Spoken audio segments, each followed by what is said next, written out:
Bonjour tout le monde! Dans cette vidéo, je vais vous montrer les étapes pour se faire une manucure comme celle que j'ai sur les ongles présentement. C'est une vieille manucure, elle a maintenant 2 semaines, donc vous pouvez voir la belle repousse que j'ai. Donc je me suis dit, avant de l'enlever, j'aimerais ça vous faire un tutoriel pour vous montrer comment j'ai fait. Vous allez voir, c'est vraiment pas compliqué. Ça a l'air beaucoup plus compliqué que ce que ça l'est, mais ça ne l'est pas tant que ça. Donc, sur mon bâton, j'ai commencé par appliquer 2 couches de Bridesmaid. Vous allez voir que c'est un petit peu différent de la couleur que j'ai sur mes ongles. Sur mes ongles, c'est Mermaid Tail que j'ai mis.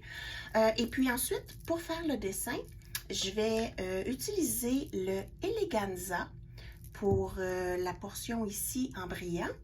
Et puis, un mélange de gel à étampe blanc et puis de lovey-dovey.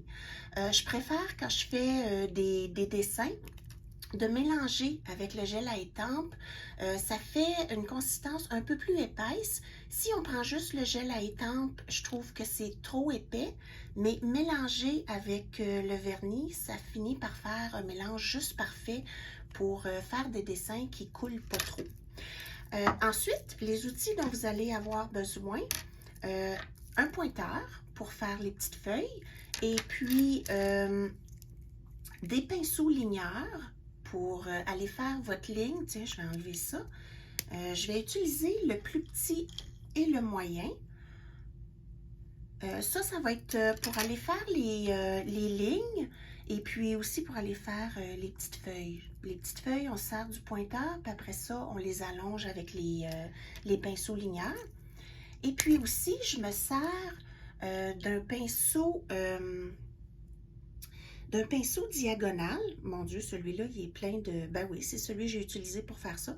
D'un pinceau diagonal, parce que c'est plus facile avec le pinceau diagonal d'aller dans les petites craques où ce que c'est pas à 90 degrés. Le pinceau en diagonale, lui, va vous permettre d'aller plus loin dans vos choses. Donc, voilà ce qu'on a besoin. Je vais tout de suite commencer par mettre les couleurs que j'ai besoin sur mon petit grattoir. Vous pouvez aller directement sur votre napperon de silicone. Il est fait pour ça, il se nettoie super bien.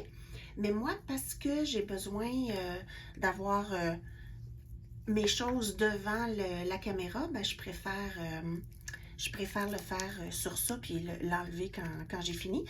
Pour le gel à étampe, avant de vous en servir, jouez avec le tube comme ça, comme si c'était un petit paquet de ketchup. Jouez pour vraiment venir mélanger les huiles qu'il y a à l'intérieur du gel à étampe. Et puis là, je vais prendre mon lovey-dovey. Non, je vais plutôt commencer avec lui, c'est plus facile. Donc, je vais venir me mettre une goutte de gel à étampe. Voilà. Il y a une belle consistance à part de ça. J'ai bien fait ma manipulation d'enveloppe de ketchup. Ça a marché. Et puis, une goutte de lovey-dovey. Là, je suis allée à peu près 50-50. Ça va vraiment être essai-erreur. Vous allez voir, là, si vous trouvez que la consistance est trop liquide, vous rajoutez un peu de gel à étampe. Si jamais vous trouvez que la consistance est trop épaisse, ben là, vous rajoutez un peu de lovey-dovey. Moi, la consistance est sur le bord du liquide, mais je vais quand même m'essayer avec ça.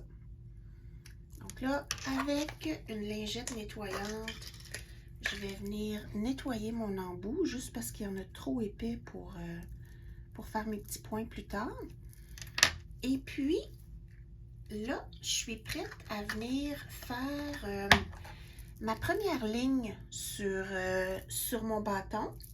Donc, avec le pinceau ligneur, le moyen, de grandeur moyenne, je vais venir me chercher du blanc.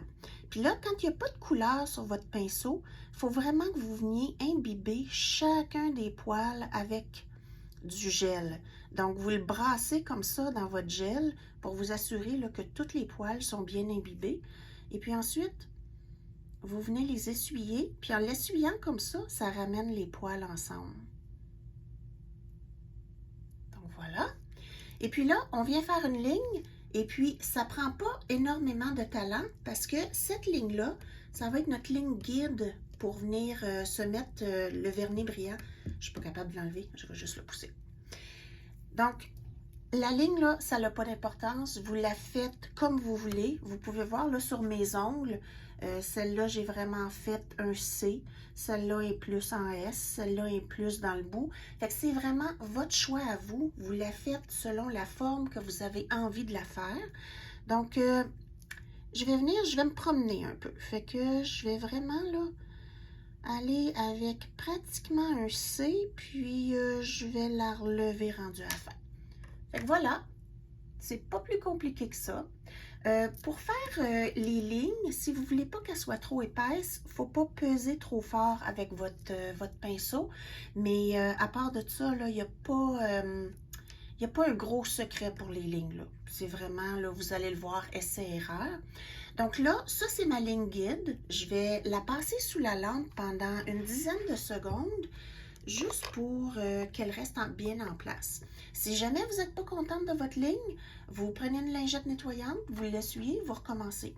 Tant que vous n'avez pas passé votre travail sous la lampe, vous pouvez toujours vous reprendre. Donc voilà. Là maintenant, ce qui nous reste à faire, c'est de remplir notre... mon Dieu, je ne suis pas capable du tout déplacer mon chose. Bon. On va s'essuyer le doigt. Je me suis mis le doigt dedans. Et puis là, on va venir prendre Eleganza. Et puis, on va venir s'en mettre sur notre napperon pour pouvoir venir chercher le vernis avec notre pinceau diagonal et puis remplir l'espace qu'on s'est créé avec notre petite ligne blanche.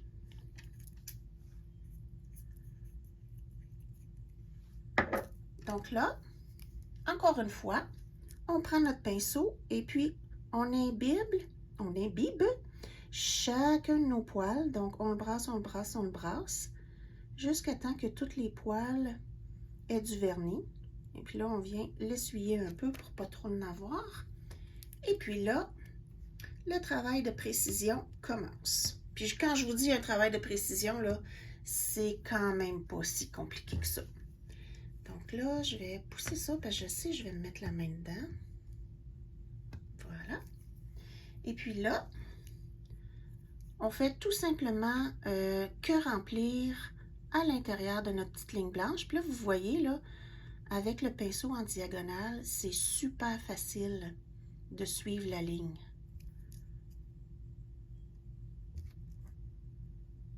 Donc, on vient le plus près de la ligne. On peut même pousser le vernis sur le bord de la ligne. Et puis, on en met partout. C'est sûr que ça va prendre plusieurs couches. Donc, après qu'on est satisfaite de notre première couche, on le passe sous la lampe et puis ensuite, on vient appliquer une deuxième couche. Voilà. Le cycle, je ne l'avais pas dit avant de le mettre sous la lampe, là, mais je l'ai passé pour un cycle complet de 45 secondes. Et puis là, je m'en viens appliquer ma deuxième couche. J'ai réimbibé mon pinceau de vernis. Et puis là, je m'en viens en mettre partout.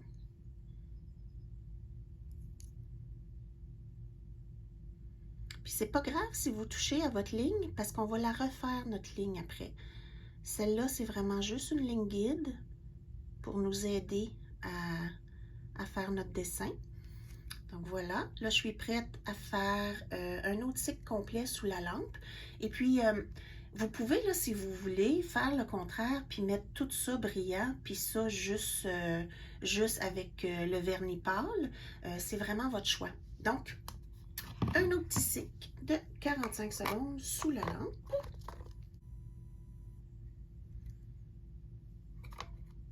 Et voilà. Donc là, moi, je rajouterai une troisième couche juste pour avoir une bonne couverture de brillant. Donc, je m'en viens gorger mon pinceau de vernis. Et puis, je m'en viens rajouter ma troisième couche.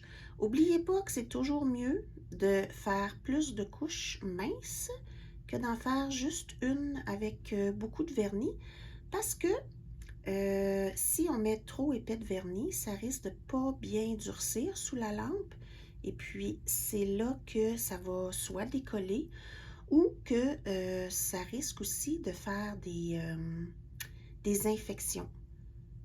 Des infections ou des réactions parce que le produit reste liquide. Quand il est durci, il n'est pas nocif, mais s'il reste liquide, les produits peuvent irriter la peau puis développer une réaction. Donc voilà, ma troisième couche est faite. Je la passe sous la lampe et je vous reviens. Et voilà, les 3 couches de Eleganza ont été appliquées. Là, maintenant, ce qu'on va faire, c'est qu'on va venir retracer notre ligne blanche.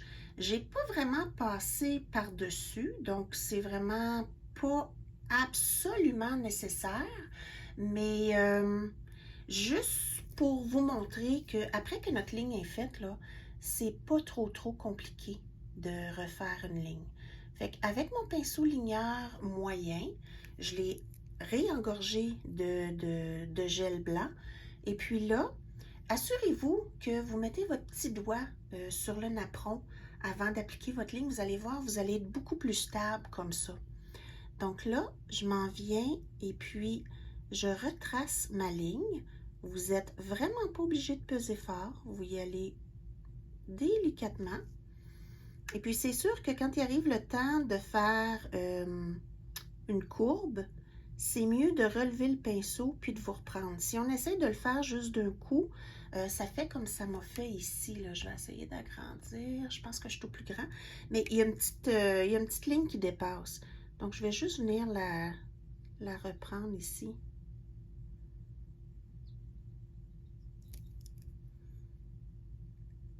Comme je vous disais, il y a toujours moyen de moyenner. Faites-vous-en pas. Donc, voilà. Ma ligne est faite. Je passe ça sous la lampe pendant un cycle complet, juste pour faire sûr, mais vous pouvez, si vous voulez, là, juste faire un demi-cycle, ça devrait être correct. C'est juste pour s'assurer que le vernis reste assez dur pour pas s'effoirer pendant qu'on continue notre dessin. Donc, je passe ça sous la lampe, puis je vous reviens. Donc, voilà. Là, on va être prêt à faire nos feuilles. Donc, je vais prendre un pointeur et puis je vais venir le tremper dans le blanc. Et puis là, je trouve qu'il ne me reste plus assez de blanc. Donc, je vais m'en remettre un petit peu. Et puis, je vais venir mettre une petite goutte de gel étampe.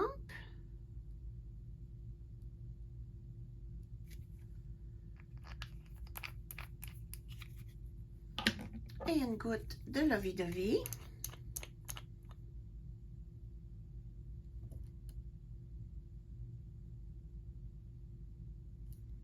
Voilà. Je mélange le tout et ensuite, on est prêt à commencer nos petites feuilles.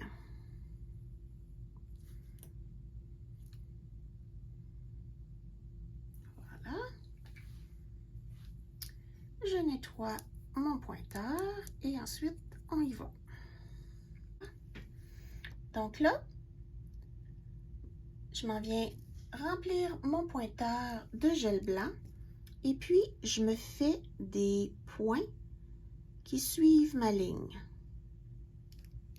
On n'est pas obligé de tremper à chaque fois, mais vous allez voir que plus ça va aller, plus mon point va devenir petit. Donc, à un moment donné, j'ai besoin d'aller en chercher d'autres pour refaire ma ligne.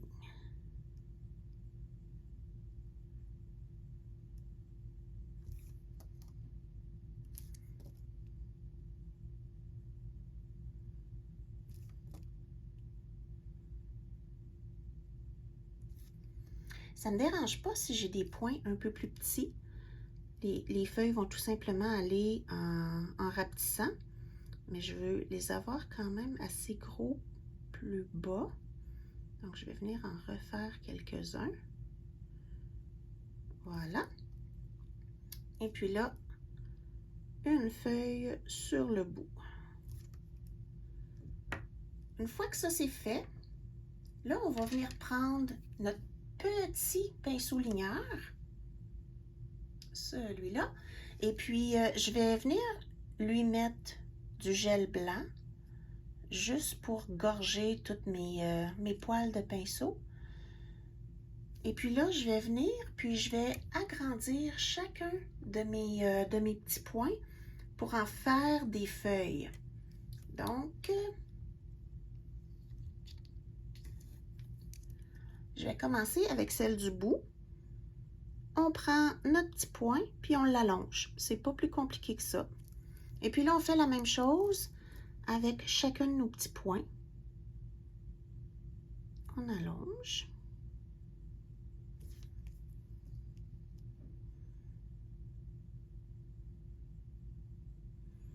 J'aurais pu faire mes petits points un peu plus près de ma ligne. Si ça ne fait pas mon affaire, je vais tout simplement recommencer.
Et puis là, une fois que nos feuilles sont faites, on vient faire la petite tige qui va venir rejoindre notre grande tige. Donc, on fait juste, encore une fois, étirer notre feuille jusqu'à la tige.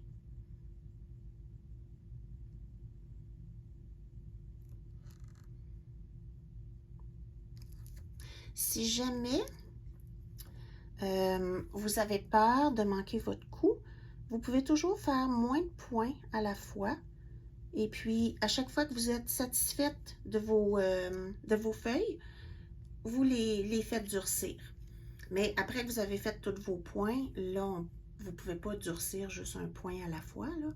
Donc, c'est un choix, là. Vous pouvez soit tout faire vos points puis espérer que tout va bien, ou tout simplement faire 2-3 points à la fois, puis durcir entre chaque point. Voilà. Puis là, je vais venir faire de l'autre côté.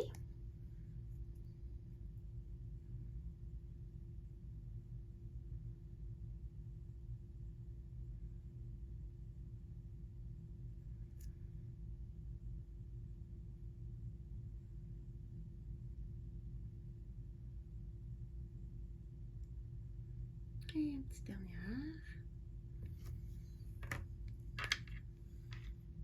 Et voilà. C'était pas plus compliqué que ça. Je passe ça sous la lampe et je vous reviens. Donc voilà, le design est terminé. Maintenant, ce qui nous reste à faire, c'est d'appliquer une ou deux couches de vernis magique. Soit que vous preniez le Clearly Frisky ou le Simply Clear, notre version sans émaux, pour venir égalir le dessin. Parce que là, c'est sûr que on a cette couche-là qui est en bas. Ensuite, on a mis cette couche-là par-dessus. Ensuite, on a mis du blanc par-dessus. Fait que là, ça commence à donner un aspect 3 dimensions, là. Les feuilles sont surélevées.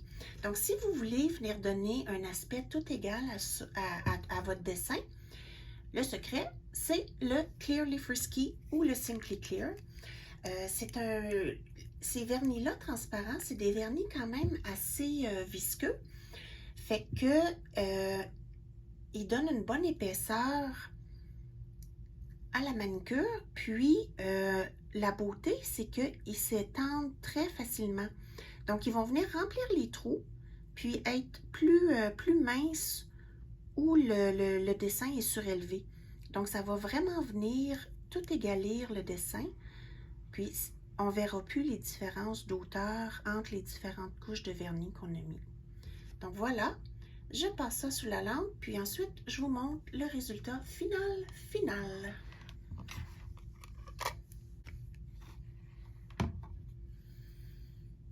Et voilà le résultat final après que tout est égal. Là vous voyez, si je le mets de plusieurs angles, vous ne voyez plus la différence d'auteur, même en y touchant, tout est égal. Donc, ça, c'est la magie du Clearly Frisky et du Simply Clear. Vous me laisserez savoir en commentaire si vous êtes d'accord avec moi que c'est quand même pas si compliqué à faire, puis que ça fait vraiment une manucure originale. Moi, j'ai vraiment eu beaucoup de compliments avec ma manucure. Normalement, je garde jamais mes manucures plus qu'une semaine. Puis là, celle-là, j'ai eu tellement de compliments que je l'ai gardée pendant 2 semaines parce que je voulais pas m'en défaire. Donc, je vous laisse avec ça, puis laissez-moi savoir en commentaire si vous êtes prête à vous lancer puis vous faire la même chose. Puis si vous le faites, montrez-moi des photos. Je vous remercie, et on se revoit dans une prochaine vidéo. Bye!